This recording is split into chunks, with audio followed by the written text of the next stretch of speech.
오늘 대접 재앙의 세 번째 시간입니다. 첫 번째 시간에는 첫 번째 대접서부터 네 번째 대접을 보았고요. 그리고 지난주에 저희가 다섯 번째, 여섯 번째 대접을 보았고, 오늘은 일곱 번째 대접을 봅니다. 대접 재앙의 특징이 무엇이냐면, 하나님의 진노, 그 대접의 재앙이 첫 번째 재앙 때에는 짐승의 표와 우상 숭배하는 사람들에게 임했었던 것을 저희가 살펴볼 수 있습니다. 다섯 번째 재앙은 짐승의 보좌에 있었고요. 그리고 여섯 번째 재앙은 큰 강 유브라데 강에 임했었던 것을 볼 수 있습니다. 그리고 여섯 번째 대접 재앙을 통해서 그 만국의 왕들을 이 사탄이, 용이라고 하는 사탄이 두 짐승들과 함께 만국의 왕들을 모아서 하나님과 싸우기 위하여 아마겟돈에서 모이고 있는 것을 저희가 살펴봤습니다. 그리고 오늘은 일곱 재앙, 그 일곱 재앙이 공중에 임하는 것을 저희가 살펴볼 수 있어요.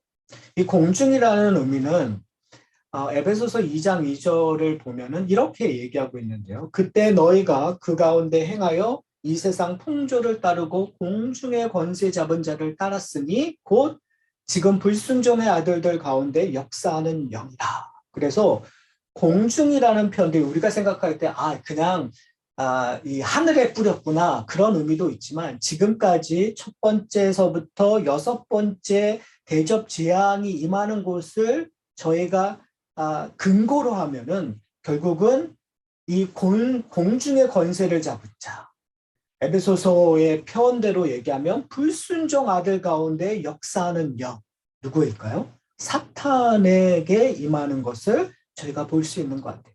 그렇다면 결국은 일곱 대접의 그 재앙들, 심판들은 궁극적으로 하나님을 대적하는 곳에 임한다는 거죠. 저는 이것이 좀 시사하는 바가 크다고 생각합니다. 저희가 종말을 이야기했었을 때 종말을 살아가는 성도들에게 우리는 지난주에도 제가 말씀드렸던 것처럼 고난과 환난과, 왜 그러냐면 전염병들이 있었고요. 그러니까 임이나 나팔 재앙들을 봤었을 때 뭐 성도들이나 비성도들이나 다 동일하게 겪는 것들이 있었어요. 전쟁, 기근, 전염병, 이런 것들이 하나님의 심판을 상징적으로 보여주는 일들이었단 말이에요. 그 가운데서 성도들이 고난을 받고 어려워하고 힘들어하는 모습들이 분명히 있었단 말이에요. 그런데 우리가 기억해야 될 것이 무엇이냐면요, 이 종말의 가장 중요한 것은 종말에 드러나는 징조들 가운데 심판의 내용들, 재앙의 내용들의 포커스는 정말 예수 그리스도가 오시는 일이 가까워지면 가까워질수록 누구에게 임한다고요? 하나님을 대적하는 자들에게 임한다. 성도들에게 임하는 것이 아니라, 성도들은 이 재앙을 보고 분별해야 되는 것이 이것은 나에게 주어지는 하나님의 심판이라고 생각하는 것이 아니어야 된다. 다른 말로 하면은요, 여러분은 여러분에게 지금 주어지는 환난과 어려움을 어떻게 보고 계십니까? 성도들에게 주어지는 환난과 고난은 인내를 통하여 하나님 나라를 소망하는 툴로 사용한다는 거죠. 우리를 그리스도를 닮아가고 하나님에게 순종하기 위하여 정금같이 단련하기 위하여 주어지는 툴이라는 거예요. 그러니까 그거와 지금 종말에서 이 세상에게 부어지는 그 심판과 재앙과는 본질적으로 다르다는 거죠. 그러기 위해서는 우리가 이 재앙을 바라보는 시점, 그리고 이 재앙을 반응하는 태도들이 달라야 되겠죠. 근데 우리는 사실은 상당히 많이 믹스되어 있었던 것 같아요. 여러분, 왜 힘드세요, 인생? 여러분, 왜 어려우세요? 그러니까 이 모든 어려움들이 그냥 나에게 주어졌다는 그 사실로 그냥 힘들 때가 참 많은 것 같아요. 근데 한번 잘 생각해 보시면 좋을 것 같아요. 지금 우리에게 이 일곱 번째 천사가 대접을 부어서 일어나는 일들이 있잖아요. 그 일들을 한번 잘 보세요. 뭐가 일어나죠? 큰 지진이 일어나요. 큰 지진이 일어나서 일어나는 것들이 뭐냐면 큰 성이 세 갈래로 갈라지고 만국의 성도 무너진다. 그리고 그 큰 성 바벨론의 멸망에 대한 이야기가 나타나고 있어요. 이제 17장, 18장, 19장에 보면 그 하나님을 대적했었던 음녀 그리고 바벨론의 멸망에 대해서 구체적으로 이야기하고 있다는 거죠. 다른 말로 얘기하면 이 17장, 18장은 그 17장 마지막 오늘 본문에 근거하여 어떻게 일어날 것인가에 대하여 구체적으로 설명하고 있는 내용이라고 보시면 될 것 같아요. 근데 그 일들이 뭐냐면 큰 성 바벨론이 맹렬한 하나님의 진노의 포도잔을 받음으로 말미암아 멸망된다는 거예요. 무너진다라는 거예요. 왜 여기에 바벨론이라는 나라를 이름을 썼는가? 이 당시에 요한계시록이 쓰여질 당시에 바벨론이라는 나라는 없어요. 그런데 왜 요한은 이 큰 성 바빌론이라는 단어를 썼냐면 제가 요한계시록 서론 부분에서 살펴봤듯이 이 요한계시록의 장르가 문학적 장르가 사실은 묵시록이란 말이에요. 그러니까 묵시록의 특징은 상징성이에요. 이 당시에 이 큰 바벨론과 같은 나라가 어떠한 나라일까요? 노마 제국이에요. 박스 노마. 그러니까 노마가 이 모든 세상을 지배하고 있었다고 생각하는, 즉 바벨론과 동일한 선상에 있었단 말이야. 다니엘서에서 얘기되고 있던 그 큰 신상의 모습들을 봤을 때에도 결국은 어디서부터 시작했죠? 바벨론, 메데바사, 그 다음에 그리스, 그 다음에 로마. 결국은 이 세상의 제국들이 하나님과 대적하고 있는, 그러니까 성경에서 두 개의 산이 쌓여진다고 제가 계속 말씀드렸어요. 하나는 하나님의 도성, 하나님의 나라가 세워지고, 하나는 바벨탑을 상징으로 하는 사람이 쌓는 도성들이 있었단 말이에요. 그러니까 결국은 지금 요한계시록에서도 우리에게 보여주고자 하는 것들이 뭐냐면 큰 성 바벨론이 무너졌다고 얘기해요. 그러면 요한계시록의 시점으로 보면 노마가 무너질 거에 대한 이야기를 하고 있는 거예요. 자, 여기까지는 그래도 괜찮아요. 왜요? 노마가 2000년 전의 나라니까. 지금 없잖아요. 그리고 정말 무너졌잖아요. 노마가. 자, 근데 문제는 뭐냐면 지금 우리가 지금 미국에 살고 있거든요. 미국에 살고 있으면서 여러분 미국이라는 나라가 그 팍스 노마처럼 팍스 아메리카인라고 우리는 다들 얘기를 해요. 그러면 지금 요한계시록을 우리가 해석할 때 미국이 멸망할 거다라고 이해를 해야 돼요. 자, 그러면서 이렇게 이해를 하면서 제 마음속에 딜레마가 뭐냐면 이게 되게 근본주의적 해석일 수 있어요. 그리고 우리가 해석하는 약간의 문제점이 야기되고 있을 수 있다는 생각이 자꾸 드는 거예요. 여러분 한번 잘 생각해 보세요. 우리가 열심히 살고 있는 이 미국이 결국은 무너질 거라고 성경에서 얘기하고 있다면 여러분은 얼만큼 성경을 신뢰하십니까?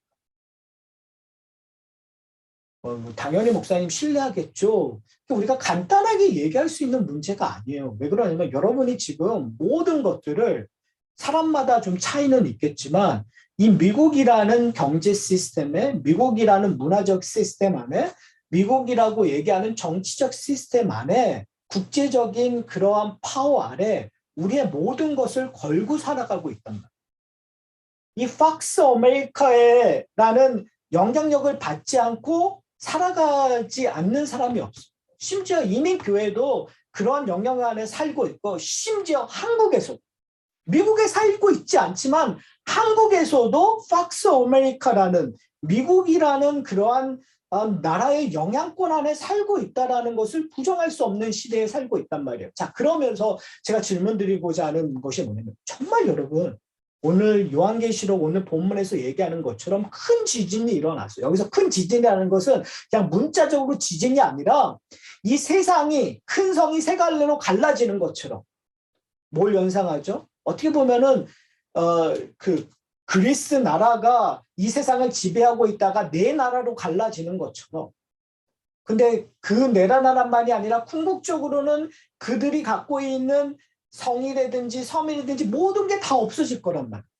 결국은 미국이라는 나라도 결국은 다 파워를 없어지고 세상의 저편으로 물러날 그러한 시점이 있다는 걸 여러분이 인지하세요. 알고 있어요. 믿고 있으세요. 그러니까 문제는 뭐냐면 믿고 있다면 우리가 어떠한 행동을 해야 된다는 그 다음 질문이 갈 수밖에 없는 거죠. 큰 성이 무너진 다음에 이렇게 얘기하고 있어요. 한 달란트나 되는 큰 우박이 하늘로부터 사람들에게 내린다고요.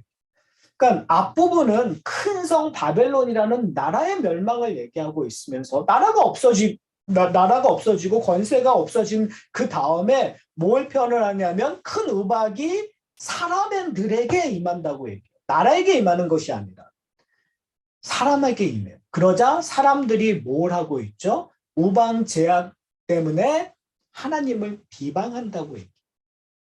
지금 대적 심판의 공통점이 뭐였죠? 하나님의 재앙이 임하면 회개하고 돌아오는 것이 아니라 하나님을 비방하고 하나님하고 대적하고자 하는 것들이 공통점이었다. 이 우박 재앙이라는 것이 어떤 걸까요? 인간이 근본적으로 의지할 수 있는 수확물들이 생명을 줄 수 있는 모든 것들이 다 없어지는 거예요. 그러니까 그들이 하나님을 비방하는 거죠. 참 재밌는 것은 뭐냐면 세상 사람들은 세상 권세를 쫓는 사람들은 하나님을 찾지도 않았어요. 하나님을 대적하는 사람들이에요. 심지어 무신론자들은 하나님이 없다고 생각하는 사람들이에요. 근데 문제는 뭐냐면 재앙이 그들의 삶을 끊어버리자. 재앙이 그들이 갖고 있던 생명의 근원이라는 것들을 무너뜨려 버리자. 그것은 단순히 농작물이 아니라 그들이 갖고 있는 경제권일 거고 그들이 갖고 있는 명예일 거고 그들이 갖고 있는 행복일 거고 그들이 갖고 있는 권력들이에요. 그것들이 다 무너져 버리자 그들의 모든 원한과 분노를 누구에게 퍼붓는 거예요? 하나님에게 퍼붓는 거예요. 없다고 생각했던 그 하나님이 자동으로 생각이 나서 하나님을 비방하는 일에 앞장서는 거죠. 그러면서 그 비방하는 거에 반응으로 누구를 학대하는 거예요? 하나님의 백성들을 학대하는 거예요. 로마에 불이 나자 네로 황제는 크리스천들이 그 일들을 했다고 크리스천들을 학대하기 시작해요. 그런 일들이 끊임없이 역사들 속에서 일어났어요. 제가 왜 이런 이야기를 하냐면요. 과연 우리는 어떠한 삶을 살고 있냐는 우리에게 주어지는 환난을 두 가지 관점에서 저희가 좀 이해를 해야 될 거예요. 첫 번째, 아까 제가 말씀드렸던 것처럼 우리가 하나님 앞에 정금처럼 단련되기 위하여 거룩하게 되기 위하여 사용하기 위하여 환난을 어려움을 사용하고 있는가. 두 번째는 이러한 환난들이 오는 이유가 내가 하나님을 닮아가기 위하여 내가 그리스도인에게 오는 건가? 그렇다면 그것은 우리에게 축복이라는 거예요. 그리고 마지막 종말이 오면 올수록 노아의 때처럼 우리는 그런 일들을 받아들이는 것들을 이상히 여기지 말아야 된다는 거예요. 사도 바울이 제자들이 우리에게 끊임없이 도전했던 것이 뭐냐면 너희가 환난 받는 거, 어려움 받는 거, 사람들로 비방을 받는 거 이상히 여기지 말아라. 왜요? 너희들이 뭘 소유했기 때문에 십자가의 돌을 소유했기 때문에 예수 그리스도의 사람이기 때문에 요한계시록의 표현을 얘기하면 너희들이 하나님의 인치심을 받았기 때문에 너희들이 흰옷 입은 자이기 때문에 여러분 흰옷 입었다는 의미가 도대체 무엇일까요? 구별된다라는 거 아니에요. 보인다라는 거예요. 중요한 것은 뭐냐면 과연 우리는 우리의 삶 속에서 구별된 삶을 살고 있습니까?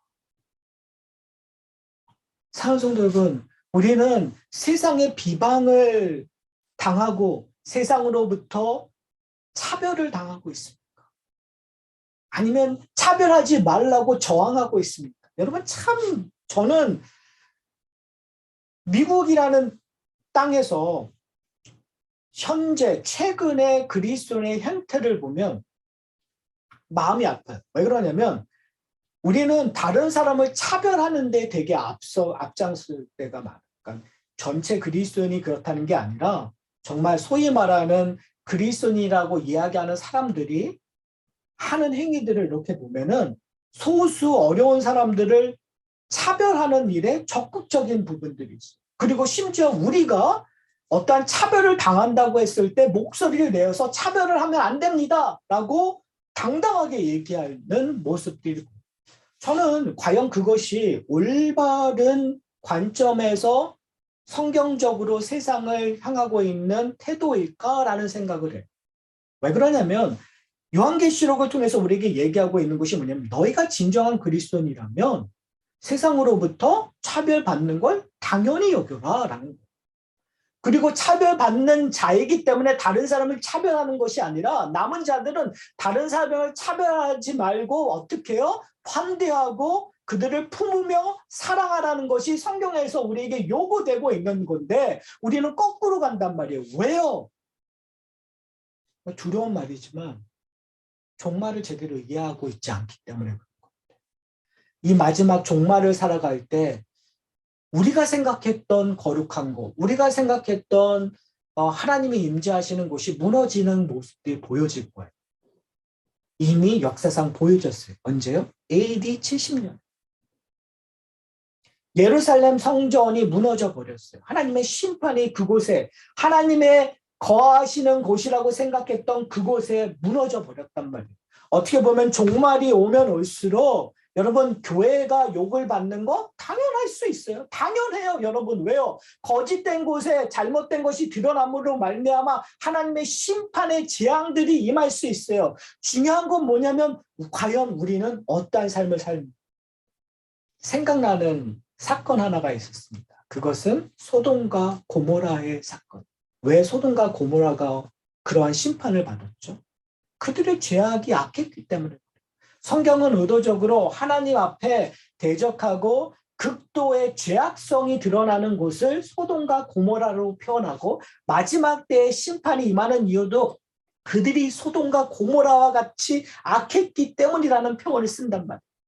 자, 그런데 소돔과 고모라에서 우리가 기억해야 될 한 사람이 있습니다. 그 사람은 롯의 아내. 하나님께서 롯에게 얘기해요. 여기서 나가라고 얘기해요. 지금 하나님의 경고가 임하고 있다는 사실을 전 기억하셨으면 좋겠어요. 7 대접의 심판은 세상을 향하여 하나님의 재앙들이 어떻게 임하고 있는가, 어떻게 이 우박이 떨어지고 있는 그 와중에서 하나님께서 얘기하고 있는 거예요. 나가라. 왜요? 오늘 본문을 자세히 보면은요, 이렇게 얘기하고 있어요. 17절에 7 천사가 그 대접을 공중에 쏟음에 큰 음성이 성전에서 보좌로부터 나온다. 누구의 음성을 얘기하는 거죠? 하나님의 음성이겠어요. 그런데 그 하나님의 음성이 뭐라고 얘기하냐면 되었다라고 얘기해요. 되었다. 이제 완전히 되었다. 이 되었다라는 말 속에서 연상될 수 있는 것이 뭐냐면, 예수님께서 십자가에서 죽으시고 마지막 숨을 갖기 전에 뭐라고 얘기했죠? 다 이루었다라고 얘기하는 거. 여러분 기억나세요? 바로 다 이루었다라는 그 의미가 뭐죠? 예수 그리스도가 이 땅에서 성육신하셔서 어린 양으로 이 땅에서의 삶을 살아가시는 그 일들의 마지막 정점이 어디를 향한 거였어요? 십자가의 사건이었단 말이에요. 십자가에서 모든 인류의 죄를 대속하는 그곳이, 그 모든 일들이 끝나자마자 예수님께서 뭐라고 해요? 다 이루었다. 다 이루었다 하는 순간 어떤 일이 일어나는 거죠? 하나님의 승리가 선포되는 거예요. 그리고 용이라고 했던 그 옛뱀이라고 하는 그 용이 하늘에서 쫓겨나 어디로 떨어진 거예요? 땅으로 떨어진 거예요. 그리고 이 잠시 풀렸던 그 용이 활기치고 있는 그 당시에 대적들이 지금 어디에 붙고 있는 거예요? 짐승의 보좌에, 그리고 그 짐승의 다스림을 표현하고 있는 그 제국의 모습에, 그리고 바빌론의 모습에 지금 퍼붓고 있는 거예요. 근데 우리는, 성도들은 그곳에서 성도인지 하나님의 인치심을 받은 자인지 아니면 세상 사람인지 분간이 안 되는 순간에 하나님께서 은혜롭게 거기서 나오라고 얘기하고 있는 거예요. 재앙의 의미를 알고 거기서 나오라. 마지막 순간에 거기서 나오라고 얘기하는 거죠. 여러분, 우리가 인류의 그 재앙의 모습들을 많이 봤잖아요. 뭐 어떠한 어떤 건물이 폭파되기 바로 전에 폭파되는지를 누군가 얘기해 준 거예요. 거기서 나오라. 근데 아무리 봐도 이 건물이 튼튼해요. 무너지지 않을 것 같아요. 에이, 무슨 거짓말이지. 아니, 이게 어떻게 만든 건데. 그리고 가니 거기 있는다면 결국은 어떻게 되겠어요? 그 무너짐의 재앙을 당할 수밖에 없는 거죠. 여러분, 이 롯의 아내는 어땠을까요? 나오라는 그 말에 딸려 나오는 거죠. 손에 잡혀서 그냥 딸려 나오는 거예요. 근데 뒤돌아보지 말고 가야 되는데 롯의 아내는 하면서 자꾸 생각나는 거예요. 내가 이 소돔과 고모라에 있었던 그것들, 그거 가지고 나올 거. 그거 내가 다시 돌아가서 가지고 나면 어떨까?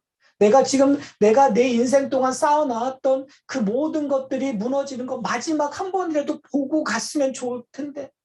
결국은 그녀가 뒤를 돌아보자마자 그는 소금 기둥이 되어버려요.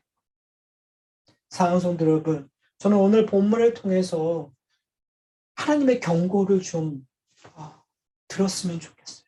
과연 우리는 어떠한 상황에 있는가? 분명히 우리에게 얘기해요. 거기서 나오라.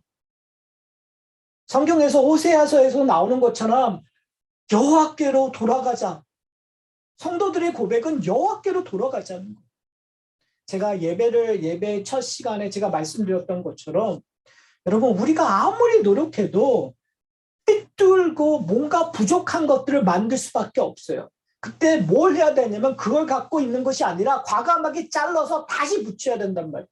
다시 붙인다는 의미는 뭐냐면 여호와께로 돌아가는 거예요. 거기서 나와서 하나님이 기뻐하시는 대로 다시 만들어야 돼요.